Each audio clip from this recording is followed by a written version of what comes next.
बिस्मिल्लाहिर्रहमानिर्रहीम। असल बात से मैं हूँ इकबाल जंजुआ। नाज़रीन, आज 25 मार्च है और आज लाहौर में यादगार पाकिस्तान, मीनार पाकिस्तान, वहाँ पे इमरान खान का जलसा है। और इस जलसे को हुकूमत ने पंजाब की जो फाशिस्ट मुसल्लत शुदा हुकूमत है, जिसको निगरान हुकूमत भी कहते हैं, उसने नाकाम बनाने के लिए वो तमाम तर हथकंडे इस्तेमाल किए हैं और अभी तक कर रही है, जिससे उसकी कोशिश है कि ये जलसा नाकाम हो। क्योंकि इससे एक तो ये है कि ये इमरान खान के हवाले से, पाकिस्तान तहरीक इंसाफ के हवाले से लोगों का जो जोश और जज्बा है, उसे देखकर पीडीएम और जो मुसल्लत की गई रजीम चेंज की सूरत में ये जो हुकूमत है, इसमें इनके होश व हवास उड़ जाते हैं। ये चाहते हैं कि हम लोगों को ज़बरदस्ती रोक कर, उनको गिरफ़्तार करके, उनको मार कर कम किया जाए और इस तरह से शायद ये तासर जाए। अब 2-3 सवाल पैदा होते हैं। जब से यादगार में इमरान खान ने जलसे का ऐलान किया, तब से ग्रैंड ऑपरेशन के नाम से पूरे पाकिस्तान में इस वक्त तक कम से कम 16 से 1700 तक पीटीआई के कारकुनों को गिरफ़्तार किया गया। और वो सिर्फ इसलिए कि ये लोगों को जमा ना कर सकें, कारकुन ना आ सकें, आम आदमी जो मोटिवेट होता है वो ना हो सके, और ये जो इनकी लॉजिस्टिक जो इमदाद होती है, जो सपोर्ट होती है, वो ना हो सके। लेकिन दूसरी तरफ जो आम आदमी है, वो ये कहता है कि मुझे किसी सपोर्टर की ज़रूरत नहीं है, मुझे किसी गाड़ी की ज़रूरत नहीं है, मुझे किसी स्टेज की ज़रूरत नहीं है, मैं जाऊंगा। यानी ये एक तरफ आम आदमी का जो ख्याल है वो ये है, और दूसरी तरफ जो इस वक्त फ़रौनियत है, फस्तायत है, तारीख़ की बदतरीन फस्तायत है, वो ये हरकतें कर रही है। अब यहाँ पे सवाल ये पैदा होता है, क्या ज़बरदस्ती आप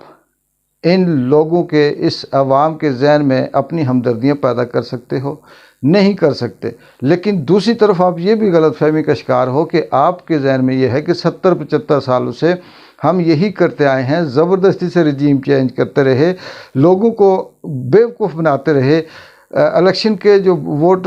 बैलेट बॉक्स होते थे वो खुद भरते रहे और लोगों से ये कहते थे कि हमारे यहाँ जमहूरियत है। पाकिस्तान में आज तक जमहूरियत नहीं हुई और आज तक फ्री एंड फेयर इलेक्शन नहीं हुए, और ये जत्थे इसी तरह से आते रहे, इलेक्शन में जितवाते गए, और इन्होंने अवाम को बेवकूफ़ बनाया कि हमारी अक्सरियत हो गई और हमारी बड़ी भारी हमने वोट लिया। ये जो एक्सपीरियंस था, ये जो एक्सरसाइज थी इन जत्थों की, इन ग़ुलामों की, इन रजीम चेंज की सूरत में आने वाले ये चापलूसों की, ये सोचते थे कि हम इसी तरह से अब भी कर लेंगे, कि हमें अवाम की कोई ज़रूरत नहीं है, अवाम की किसी हमदर्दी की ज़रूरत नहीं है, हम इनको ज़बरदस्ती भेड़ बकरियों की तरह हाँकेंगे, दबाएंगे, मारेंगे, अगवा करेंगे, नंगे करेंगे, लूटेंगे, और जब इलेक्शन का वक्त आएगा तो हम ये अपने मर्ज़ी से अपने ठप्पे लगाकर वोट भर देंगे। लेकिन ये चीज़ हकीकत है कि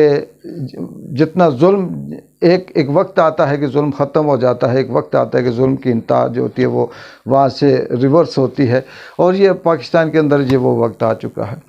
ये पीडीएम बदकिस्मती से ये जो फस्तायत का, ये जो लाकानूनियत का दौर इन्होंने शुरू किया हुआ है, ये जितने भी इन्होंने इस वक्त तक 11 महीनों में इमरान खान की रजीम चेंज के बाद, हुकूमत हटाने के बाद, जब से ये आए हैं, इन्होंने जो काम भी किया वो ख़ुद इनके ख़िलाफ़ गया। यानी अगवा कर लें, मार दाड़ कर लें, इमरान खान के ख़िलाफ़ केसेस हो गए, करैक्टर के हवाले से बात हो गई। इससे हट के जो हुकूमत इन्होंने चेंज की, आईजीज़ वगैरह आपने लगाए, ब्यूरोक्रेसी सारी अपनी की, अमेरिका के जाके उन्होंने तलवे शलवे जो चाटने थे वो कर लिए, IMF से झूठे मायदे, महंगाई सब कर ली, लेकिन ये सब कुछ अपनी हमायत में करते हैं, लेकिन इनके ख़िलाफ़ हो जाता है। अब अगली जो इनकी सबसे बड़ी बदकिस्मती ये थी कि पहले इमरान खान, पीटीआई सिर्फ अकेले एक इस मुल्क के अंदर तब्दीली की ख्वाहिशमंद थे, और ये सारे एक आवाज़ थे कि जी वो दहशतगर्द है, वो फलां है, वो ऐसे है, वो वैसे। लेकिन इस दफ़ा इस पीडीएम ने, इस जत्थे ने, इसके पीछे जो हैंडलर हैं, उन्होंने ان سے جو الیکشن آئین کی خلاف ورزی کروا کر الیکشن کو ملتوی کروایا کہ جی یہ اپریل میں نہیں ہو سکتے، یہ اکتوبر میں ہوں گے، یہ مجھے لگتا ہے کہ یہ وہ ٹرننگ پوائنٹ ہے جس سے ملک کے اندر P T I Pakistan Tehreek Insaf اور عدلیہ ایک سائڈ پہ ہوں گی، اسٹیبلشمنٹ اور موجودہ حکومت اور یہ جو بیوروکریسی ہے اور یہ جو جتھے شتھے ہیں،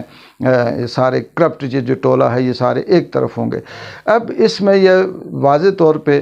آنے والے وقت میں دیکھا جائے گا کہ ملک کے اندر قانون رہتا ہے، آئین بچتا ہے، یا پھر یہ جو فسطائیت کا یہ جو دور ہے یہ رہتا ہے۔ اب یہاں پہ ناظرین ایک یہ بھی بڑی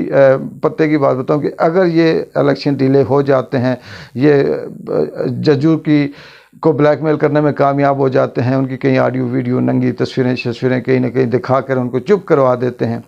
تو اس کے بعد اس ملک کا اللہ ہی حافظ ہوگا۔ یہاں پہ نہ قانون ہوگا نہ آئین ہوگا۔ پھر اس سے پہلے بھی یہ تو ٹھیک ہے کہ 72 سال میں پہلے بھی یہ تھا کہ عوام کو بھیڑ بکری سمجھا جا رہا تھا، لیکن اس وقت کچھ دبے لفظوں میں برم رکھا ہوا تھا، لیکن اب اگر یہ چیز آتی ہے تو عوام کا برم نہیں ہے، عوام کے ساتھ ظلم تو ہو ہی رہا ہے، لیکن یہ اس ملک کو بیچ کر تباہ کر دیں گے، ختم کر دیں گے، اور یہ اپنے 1.5 انچ کی مسجدیں بنا کر یہ ایسی کریں گے۔ تاریخ لکھے گی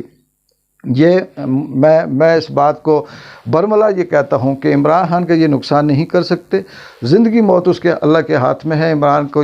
اس کو تنگ کریں گے، اس کو انگیج کریں گے، اس پہ کیس کریں گے، اسے بدنام کرنے کی کوشش کریں گے، اس کو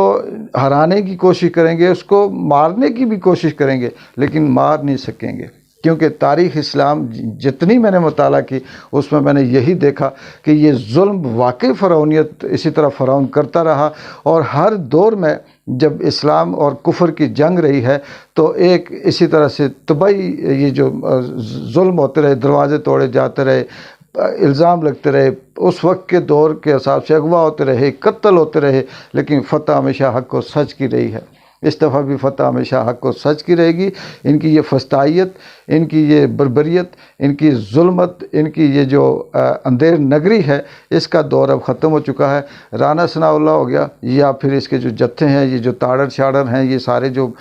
دن کو باریاں لگائی ہوتی ہیں کہ آدھے گھنٹے کے بعد تو نے چینل پہ آنا ہے اور آدھے گھنٹے کے بعد آ کے میں پریس کانفرنس کروں گا، یہ